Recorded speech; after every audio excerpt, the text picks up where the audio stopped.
We all have fear. It can be very, very real. It also can be something that we just create in our own minds. If you don't face the fear, it kind of rules you. And every time you try to take a move, something in your head that goes, I don't really want to go there. I think that the transitions, for some reason, people don't move forward is probably a bigger mistake than addressing the issue. Take a look and do some introspective work on what's going on.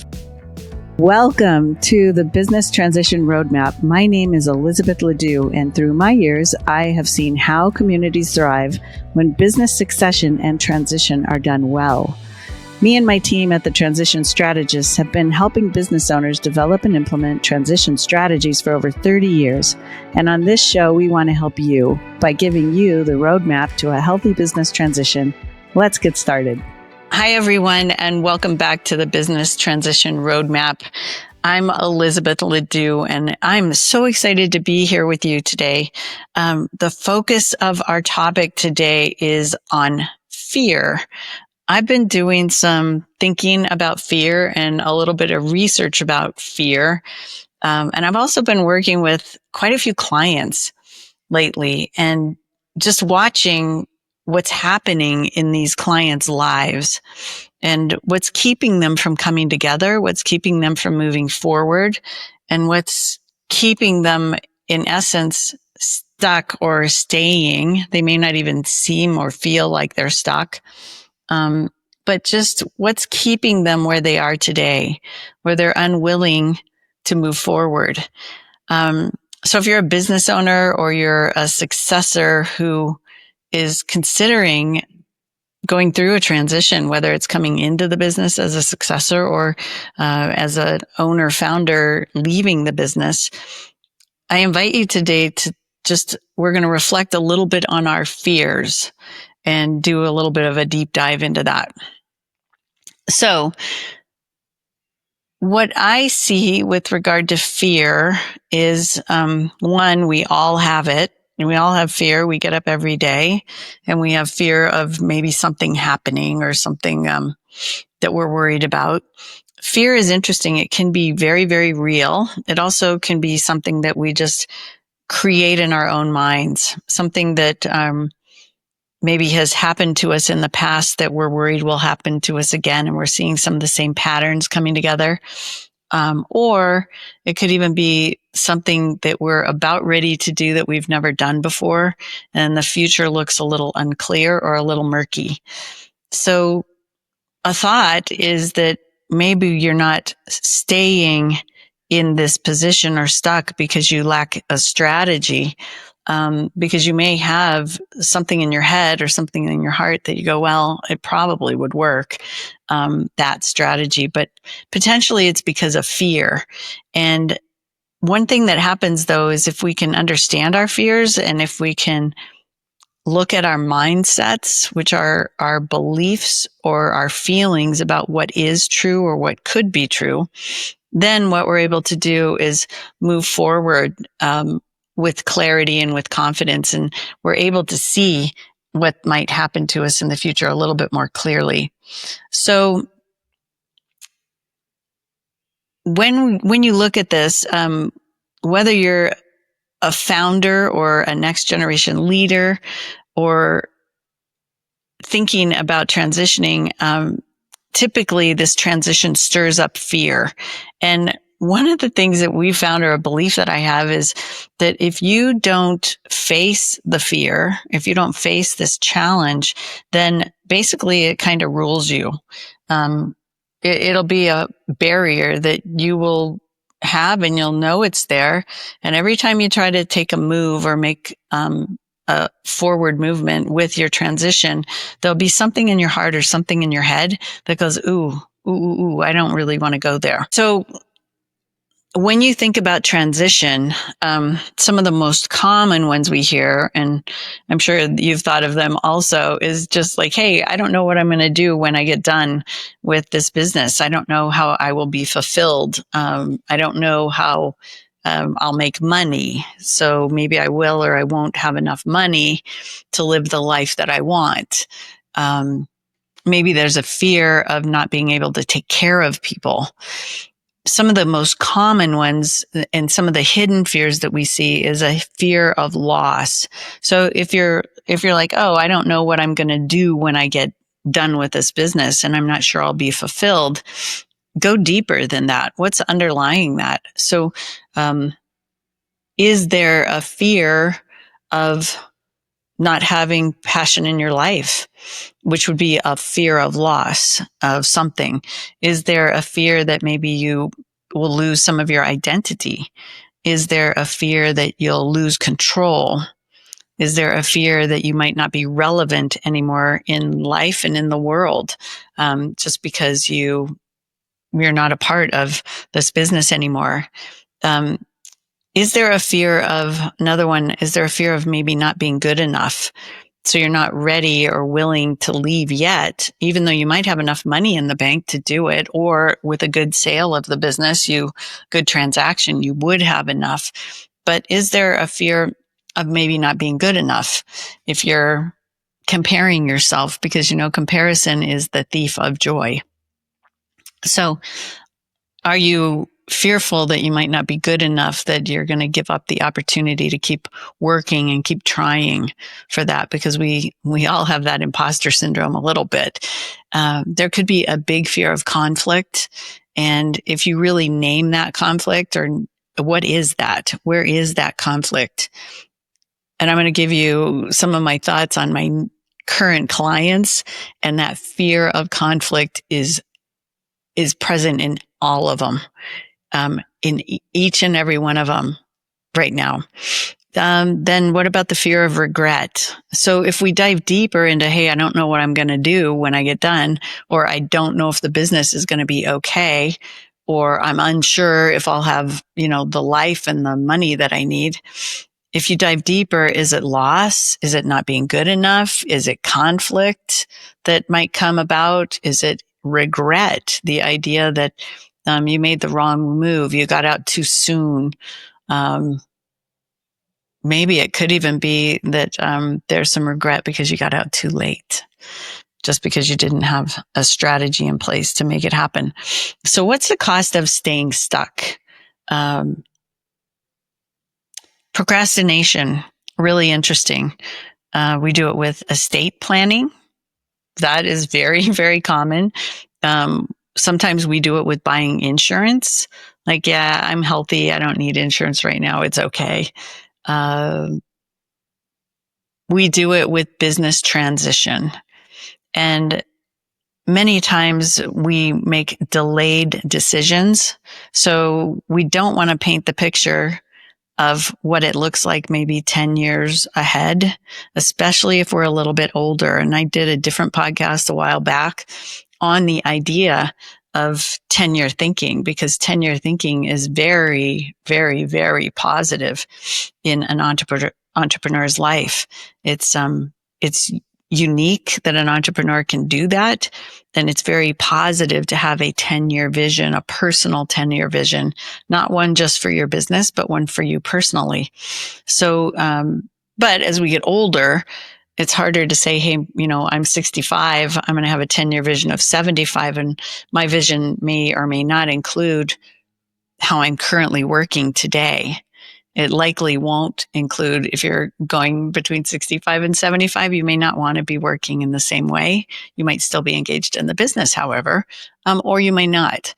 So when you paint that picture of what it looks like in your future and you're thinking out maybe 5 years, 10 years, 15 years, then we have sometimes delayed decisions.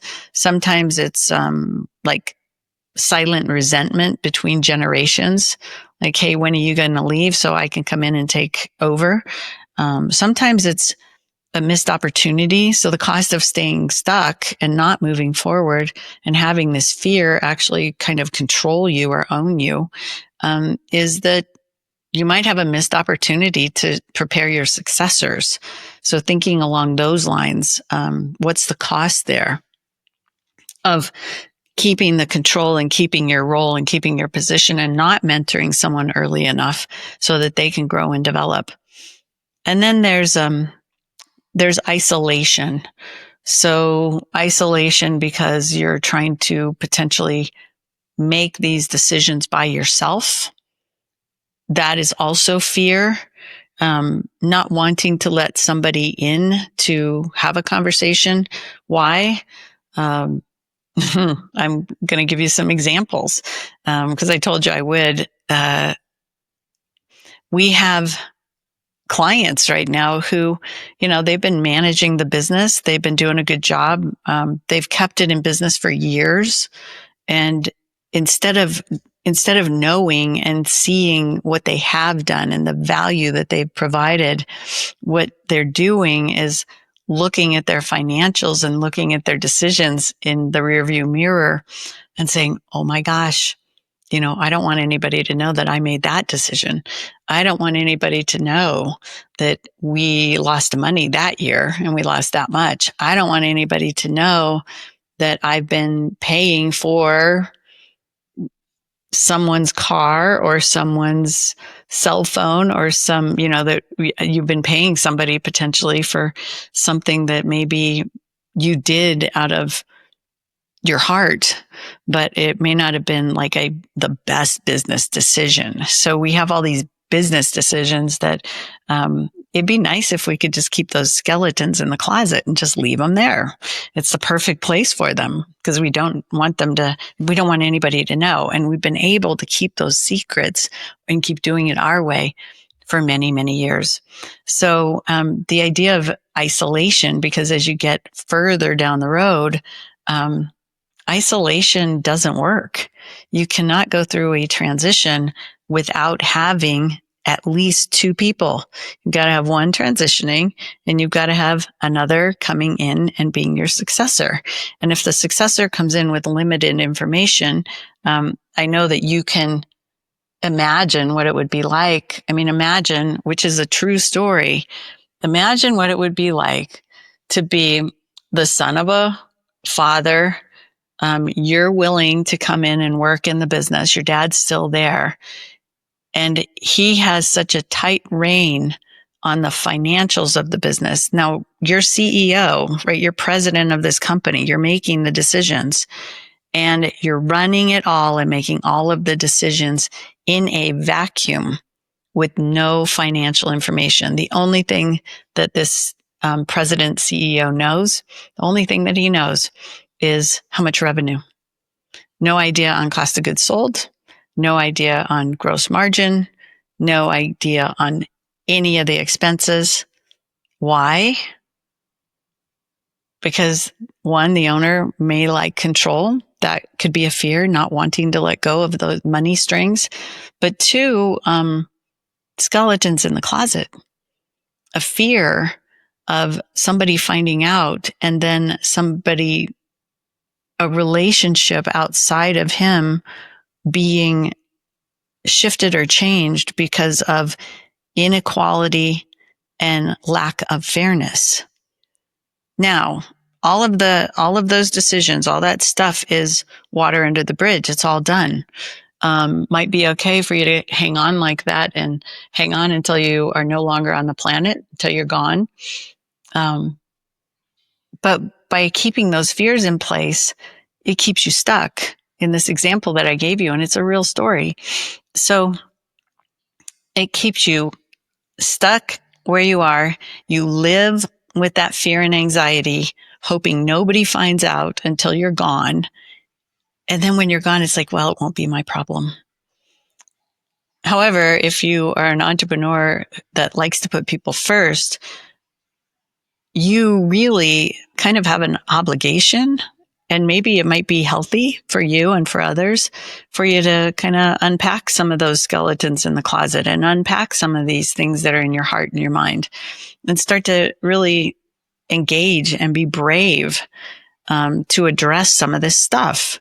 Because what it takes to face this stuff, it does take bravery. So first thing it takes though is a mindset shift. So instead of like, oh, I made a whole bunch of decisions in my past and they weren't very good and I don't really want anybody to see them, that versus, I made decisions in my past with the best information that I had available to me at the time. and I did what I thought was right and what I thought would be best for the company and best for the people and best for our relationships and best for our customers and our clients. I'm proud of a business that's here today. That's a simple mindset shift. So instead of focusing on, talked about this in earlier podcasts too, instead of focusing on the gap, what you've done that hasn't been good, what you have not achieved, whether you're good enough or not, you're focusing on the gain. We have a business that exists. We have a business that's profitable. We have a business that's in place. We have a business that cares about people. We have a good culture. We provide great services, and we've got a strong business. And by the way, as the owner founder, you're the leader of that. Good job. So shifting that mindset, how do we move from living in the gap to living in the gain? What does that look like? And the tools, it's really like if you talk about bravery, it's about not just a bold like action of bravery, but it's about being brave enough to let somebody in, to see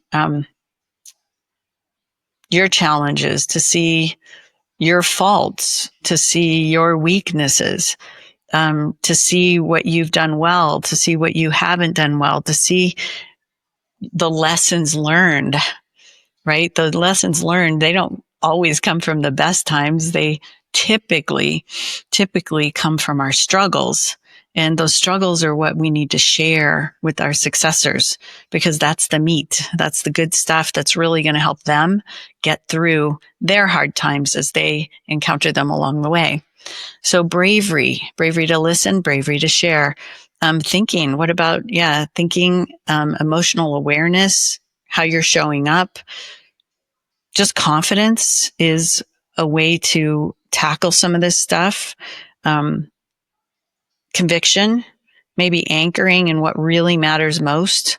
If these relationships and these people and this business and how it serves the community really matters most, making this bigger than you, bigger than yourself, your conviction to have this thing go forward without you. Why? Because it's bigger than you. You're just that servant that's going to be making it all happen. And you're the one that really led the way all the way until you actually transition out. And then focus. So focusing, what are you focused on? Are you focused on fear of transitioning and fear of what you might run into? Or are you focused on tackling the issues and making it happen? So I told you I'd tell you about a couple of clients. Currently have a few different clients that are in the beginning stages of their transition roadmap.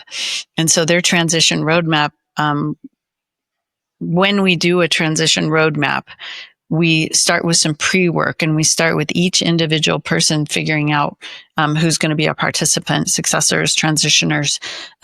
What do you really want in your life? What do you see in your life? What would a great life look like for you, for your spouse, for you as a couple, for your family, for your extended family, for the business, for your employees, for your clients, if you have partners or other investors, for those people? What does it look like? And we ask that of each person. Then we bring people together, and they actually share what they want in their lives. It's the foundation of the collective why. What are we trying to accomplish as a group, as a community of people that care about this business and that are going to come together to be that community to make sure it goes forward as people transition out and others come in. So, when we get to this, we usually have an immersion, kind of a retreat, and we get together. So we get all these people together that are doing this work on their ideal lives and what they're looking for. And they share in that. And as people learn what's happening, it's fabulous what happens. They start to have empathy for each other, and they start to understand each other, and they start to create this vision, collective vision on what they're trying to do and why. Before these retreats happen, basically every time we have members who are coming say things like, I'm not willing to come, and I'm not willing to open up, and I'm not willing to share. I don't want anybody to see what I'm thinking or what I've done. And I'm like, okay. Fear, isolation. You can stay there if you want to. That's okay. However, it's really pretty unproductive to do that. We have people saying, our transitioner, right? Our parents, they'll never change. They never share any information with us. They always keep it tight to the vest. This is probably a waste of time, and we're probably not going to get anywhere. And we've tried this before. Mindsets, we've tried it before. It hasn't worked. It's not going to work again. They're never going to change. Where's that coming from? The person, the successor, feeling not good enough, not trusted by the parents, that we can't get there from here, a lot of frustration. So, and to me, that's sadness sitting there. Because someday the information will come out, someday they will know it. And it's a great thing to do, to have the owner bring it forward while they're still around and have these conversations, change those mindsets. So as we go through this immersion, the first part of the immersion program, it's incredible how open people become and how much communication happens, and how literally, like, some of these fears that are weighing them down dissipate. So our fears, we have greater fears when we're in isolation. And that just happens. We just spin up our thoughts and they become bigger and we become more afraid. And then we really don't move forward. And sometimes they're surface fears. We just put a label on them without diving deep into what's really behind that.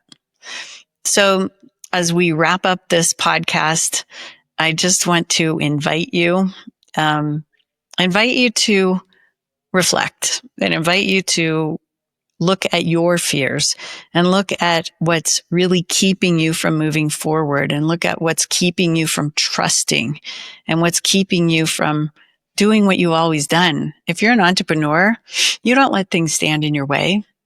You just go for it. Calculated risks, yes, but most entrepreneurs I know are pretty bold, and they take calculated risks and they go for it. But for some reason, and I think it's because it's so important, because people's lives are at stake in this, people's emotional, physical,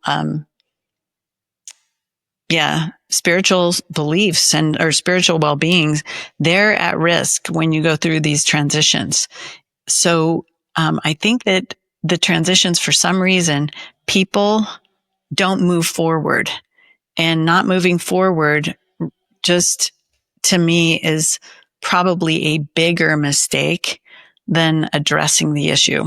So again, invite you to take a look and do some introspective work on what's going on for you.